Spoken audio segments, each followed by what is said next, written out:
మూడవ అధ్యాయము ఒకసారి తీయండి. 3వ అధ్యాయము 4-5 వచనాలు ఒకసారి చదువుదాం. పాపము చేయు ప్రతివాడు ఆజ్ఞను అతిక్రమించును, ఆజ్ఞ అతిక్రమమే పాపము. పాపములను తీసివేయుటకై ఆయన ప్రత్యక్షమాయెను. హల్లెలూయా, హల్లెలూయా, గడి యుద్ధం. హల్లెలూయా. దేవుని బిడ్డలారా, ప్రభు ప్రత్యక్షం ఎందుకు అయ్యాడు అనంటే ఈ మాటల్లో మనం చూస్తాం. దానికి జవాబు ఆన్సర్. ప్రేమైన దేవులారా, ప్రభు ప్రత్యక్షం ఎందుకు అయ్యాడు అంటే ప్రభు అయిన యేసుక్రీస్తు భూమి పైన ఎందుకు జన్మించాడు, దేని కొరకు జన్మించాడు. ప్రేమైన దేవులారా, దేవుని యొక్క వాక్య లేఖనాలు సెలవిస్తా ఉన్నాయి. పాపము చేయి ప్రతి వాడు ఆజ్ఞను అతిక్రమిస్తున్నాడు, ఆజ్ఞ అతిక్రమమే పాపం. ఆజ్ఞ అతిక్రమమే పాపం. దేవుని మాట వినకపోవడమే పాపం. దేవుని యొక్క మాట విని కూడా దానిని అనుసరించకపోవడమే పాపం. పాపము చేయి ప్రతి వాడు దేవుని యొక్క మాట వినట్లేదు, దేవుని మాట వినని వాడు పాపం చేస్తా ఉన్నాడు. పాపం చేయి ప్రతి వాడు ఆజ్ఞను అతిక్రమిస్తున్నాడు, ఆజ్ఞ అతిక్రమమే పాపం. ఎవరి ఆజ్ఞ అంటే ప్రభు అయిన యేసుక్రీస్తు యొక్క ఆజ్ఞ, అనగా దేవుని యొక్క ఆజ్ఞ వినకపోవడం పాపం. ఈ భూమిపైన నివసిస్తున్న ప్రతి మనుషుడు, దేవుని బిడ్డలారా, దేవుని యొక్క మాట వినక పాపం చేశాడు. ఆ పాపాన్ని తీసివేయడానికే ప్రభు అయిన యేసుక్రీస్తు లోకములో ప్రత్యక్షమయ్యాడు. దేవుడు ఎందుకు ఇక్కడ పుట్టాడు, ఈ లోకంలో జన్మించాడు అని అంటే, ప్రేమైన దేవులారా, మానవుడు పాపం చేసి దేవుడు అనుగ్రహించేటువంటి మహిమను పొందుకోలేకపోతా ఉన్నాడు కనుక ఆ పాపాన్ని తీసివేయడానికే ప్రభు అయిన యేసుక్రీస్తు ఈ లోకంలో జన్మించడం జరిగింది. దేవుని బిడ్డలారా, ఇక రాయబడింది, దేవుని యొక్క వాక్య లేఖనాలు సెలవిస్తా ఉన్నాయి. మొట్టమొదటిగా ప్రభు ఎందుకు వచ్చాడు, 4 విషయాలు మీకు చూపిస్తాను. అంటే ఒకటి, పాపాన్ని తీసివేయడానికి ప్రభు అయిన యేసుక్రీస్తు లోకంలోనికి వచ్చాడు, ఈ లోకంలో ప్రత్యక్షమయ్యాడు, ఈ లోకంలో జన్మించాడు. ప్రేమైన దేవులారా, మనం చూస్తా ఉన్నాం యోహాను రాసిన మొదటి పత్రిక 3వ అధ్యాయం 4-5 వచనాల్లో దేవుని యొక్క మాట వినక పాపం చేసి అనేక సమస్యల చేత బాధపడుతున్నటువంటి ప్రజల్ని, పాపం అనబడినటువంటి ఊబిలో కూరుకుపోయినటువంటి ప్రజల్ని, పాపముల చేత అపరాధముల చేత చచ్చిన స్థితిలో ఉన్నటువంటి ప్రజల్ని బ్రతికించడానికే ప్రభు అయిన యేసుక్రీస్తు ఈ లోకంలో ప్రత్యక్షమయ్యాడు, ఈ లోకంలో జన్మించాడు. అక్కడ చూస్తా ఉన్నాం, చూడండి ప్రేమ దేవులారా, పాపములను తీసివేయటకై ఆయన ప్రత్యక్షమయ్యాను. హల్లెలూయా. ప్రభు అయిన యేసుక్రీస్తు పాపాన్ని తీసివేయడానికి ప్రత్యక్షమయ్యాడు. ప్రభు అయిన యేసుక్రీస్తు పాపాన్ని కడిగివేయడానికి ఈ లోకంలో జన్మించాడు. ప్రభు అయిన యేసుక్రీస్తు పాపము నుండి పరిశుద్ధతలోనికి మనం నడిపించడానికి ఈ లోకంలో జన్మించాడు. అలాగే మనం చూసినట్లయితే అదే యోహాను రాసిన మొదటి పత్రికలో ప్రేమైన దేవులారా 3వ అధ్యాయం 8వ వచనంలో కూడా ఇంకెందుకు కొరకు వచ్చారో అక్కడ రాయబడి ఉంటుంది. ఒకసారి చదవండి. అపవాది మొదట నుండి పాపము చేస్తున్నాడు గనక పాపము చేయవాడు అపవాది సంబంధి, అపవాది యొక్క పనులను లయపరచుటకై దేవుని కుమారుడు ప్రత్యక్షమాయెను. హల్లెలూయా. చూసారండి, ప్రభు యేసుక్రీస్తు ఎందుకు ప్రత్యక్షమయ్యాడు అని అంటే, రెండవ విషయము, అపవాది యొక్క క్రియలను, అపవాది యొక్క పనులను లయపరచడానికి ప్రభు అయిన యేసుక్రీస్తు లోకంలో జన్మించాడు. హల్లెలూయా. గడియడం. హల్లెలూయా, హల్లెలూయా. అపవాది అనగా సాతాను, సాతాను యొక్క క్రియలను లయపరచడానికి ప్రభు అయిన యేసుక్రీస్తు లోకంలో జన్మించాడు. సాతాను యొక్క క్రియలను తీసివేయడానికి, వాడు చేస్తున్న పనులని లయపరచడానికై ప్రభు అయిన యేసుక్రీస్తు లోకంలో ప్రత్యక్షమయ్యాడు. దేవుని బిడ్డలారా, హల్లెలూయా. అక్కడ మనం చూసినట్లయితే దేవుని యొక్క లేఖనాలు చదివిస్తా ఉన్నాయి. అపవాది మొదటి నుండి పాపం చేస్తున్నాడు గనక పాపము చేయువాడు అపవాది సంబంధి, చూసారా? దయ్యము మొదట నుండి పాపం చేస్తా ఉంది. దయ్యము మొదట నుండి పాపములోనే జీవిస్తా ఉంది. సాతాను మొదటి నుండి పాపం చేస్తా ఉన్నాడు గనుక పాపం చేసే ప్రతి వాడు సాతాను యొక్క సంబంధి, దుష్టుని యొక్క సంబంధి. పాపం చేసే ప్రతి వాడు దేవుని బిడ్డలారా దేవుడి సంబంధి కాదు, కానీ వాడు అపవాది సంబంధి. అపవాది చేస్తున్న క్రియలే వాడు చేస్తా ఉన్నాడు గనుక ఆ అపవాది యొక్క క్రియలను లయపరచడానికి ప్రభువైన యేసుక్రీస్తు లోకంలో జన్మించాడు. హల్లెలూయా. చూసారా? వాడి క్రియలని ప్రతి మనిషిలో నుండి తీసివేయడానికి ప్రభువైన యేసుక్రీస్తు లోకంలో జన్మించాడు. వాడు చేస్తున్నటువంటి కార్యాలని ప్రతి మనుషులు చేయకుండా ఉండడం కొరకే ప్రభువైన యేసుక్రీస్తు లోకంలో పుట్టాడు. హల్లెలూయా, హల్లెలూయా, గడియడం. హల్లెలూయా, హల్లెలూయా.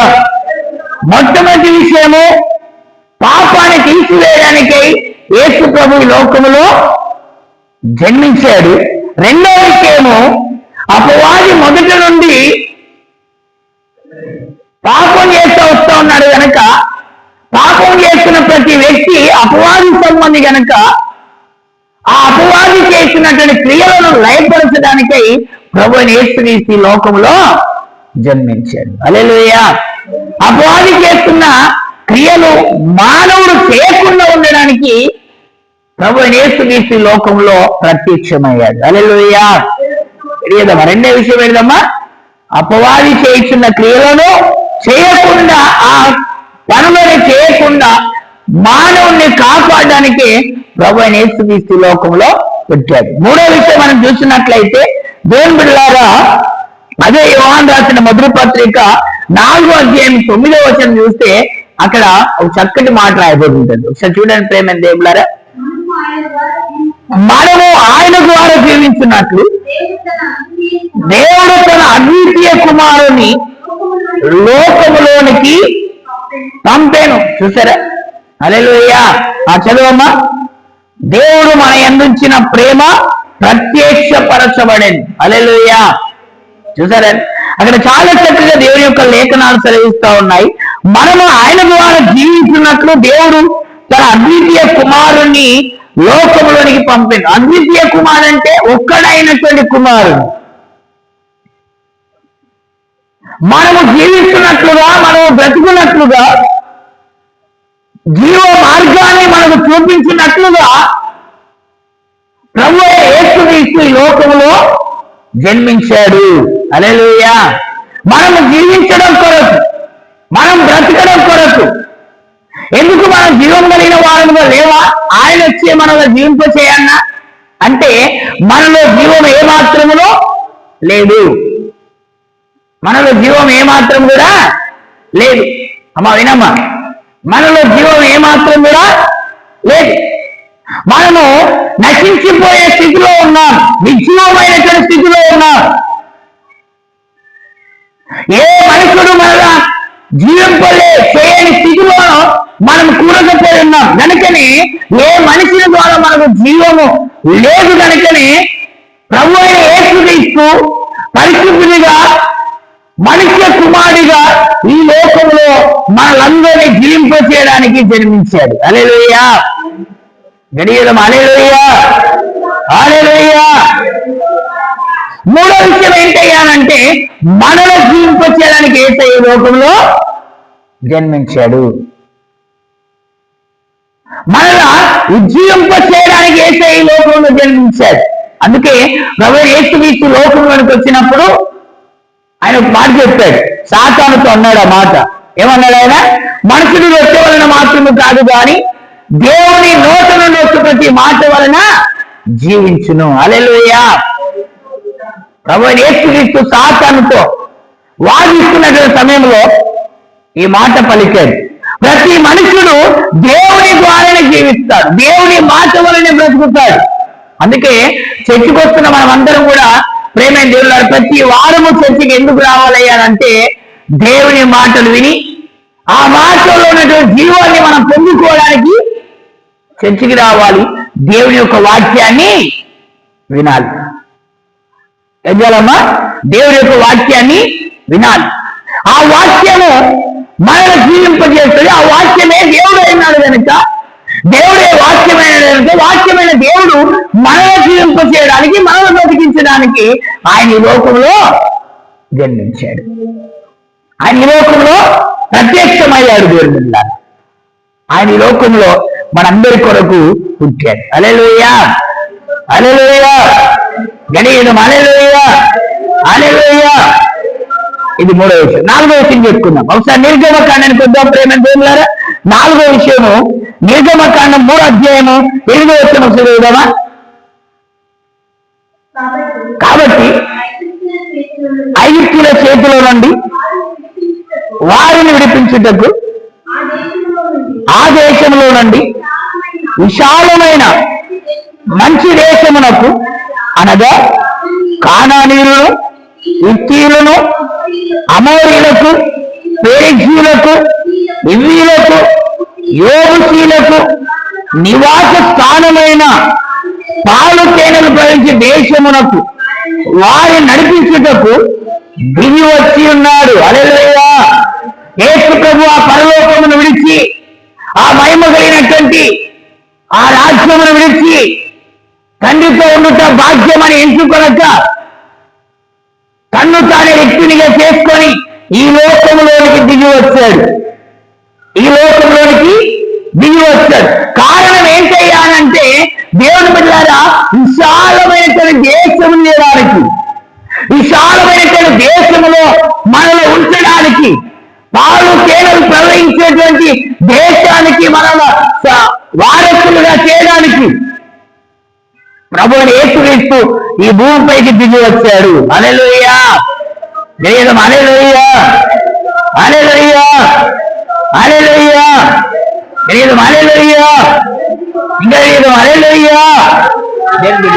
యేసు ప్రభు ఈ లోకంలో ఎందుకు జన్మించాడు అని అంటే, మనలందరినీ విశాలమైనటువంటి దేశంలోనికి పంపించడానికి. ఎక్కడికమ్మా?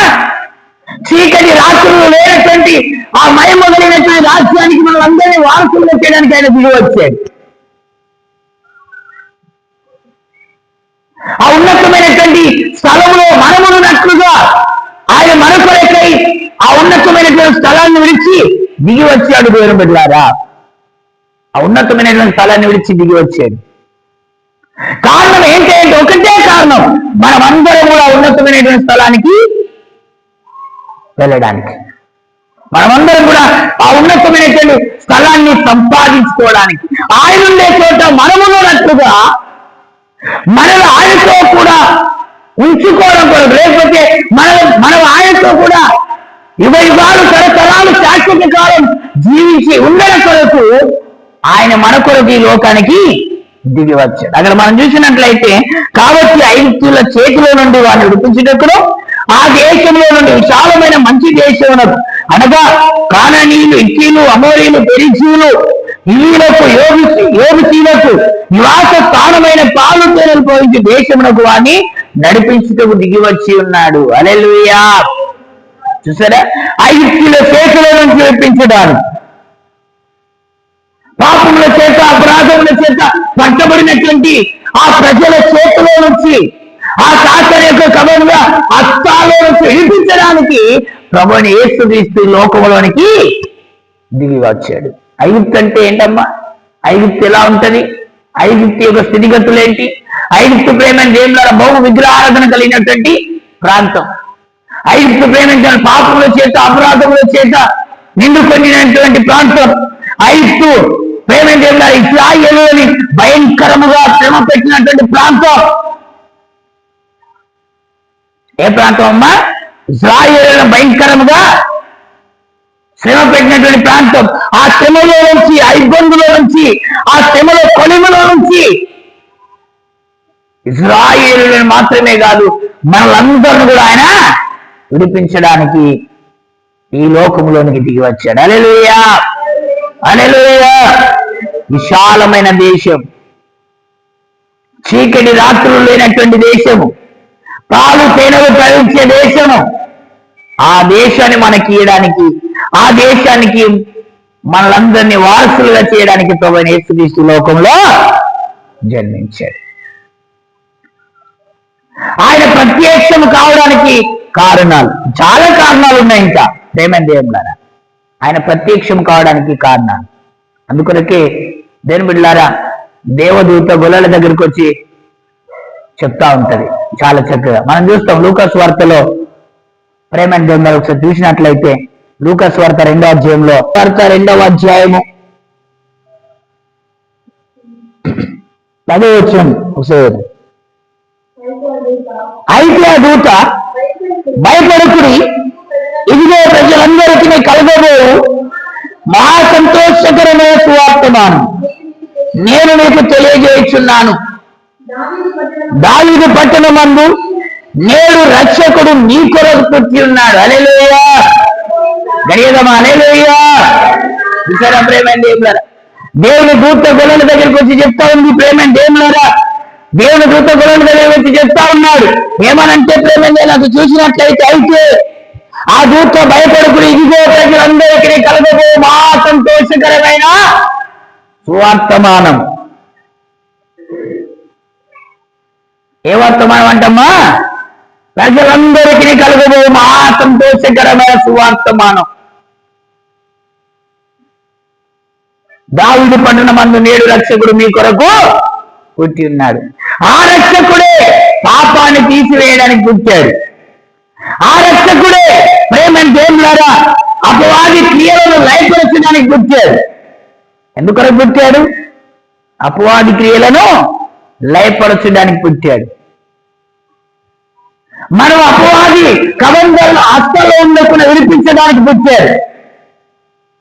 ఆ రక్షకుడే ప్రేమ దేవులారా మనమందరం జీవించినట్లుగా ఈ లోకంలో పుట్టాడు. ఆ రక్షకుడే మనమందరము విశాలమైన దేశం, చీకటి రాత్రులు లేనటువంటి దేశం, పాలు తేనెలు ప్రవహించేటువంటి దేశం, మహిమతో నిండుకొనినటువంటి దేశం, ఆ దేశానికి వారసులుగా చేయడానికి ఈ భూమిపైకైనా దీనుడిగా దిగి వచ్చాడు. హల్లెలూయా, హల్లెలూయా.